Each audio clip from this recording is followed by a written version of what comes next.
शशिकांतजी शिंदे, जसं आत्ताच एकनाथरावांनी सांगितलं की साताऱ्याच्या मातीतून तयार झालेला पैलवान म्हणून शशिकांतजींना आपण सगळे ओळखतो आणि निश्चितपणे त्यांनी स्वतःच्या मेहनतीतून एक स्वतःचं नेतृत्व उभं केलं.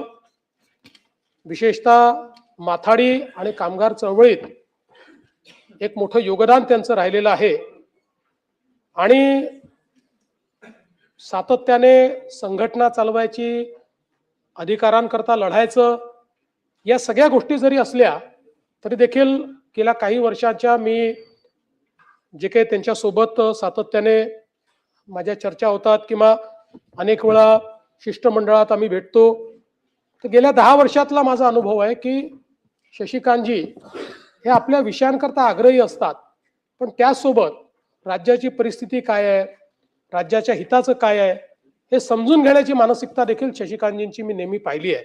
आणि मला असं वाटतं की कामगार नेते हे टोकाचे आग्रही असले पाहिजेत, पण टोकाचा आग्रह असताना त्या ठिकाणी सिस्टीम कोलॅप्स होणार नाही अशा पद्धतीनं हे काम झालं पाहिजे. आणि मला असं वाटतं की अशाच पद्धतीचं काम त्यांचं आपण पाहिलेलं आहे. खरं तर खालच्या सभागृहामध्ये 4 टर्म ते त्या ठिकाणी निवडून आले आणि आता वरच्या सभागृहाचा देखील त्यांनी अनुभव घेतलाय. त्यांनी जलसंपदाचे मंत्री म्हणून देखील त्या ठिकाणी काम केलेलं आहे आणि त्यांना देखील 2004-05चा उत्कृष्ट भाषण पुरस्कार हा प्राप्त झालाय.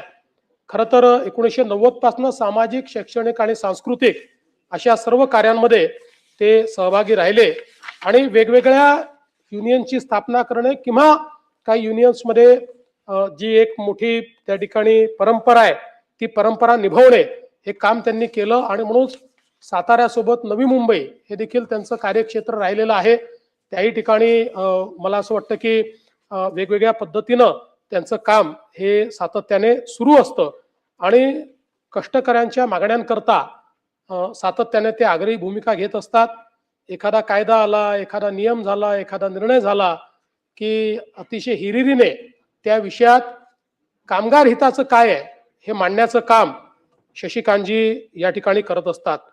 आणि म्हणूनच मला असं वाटतं की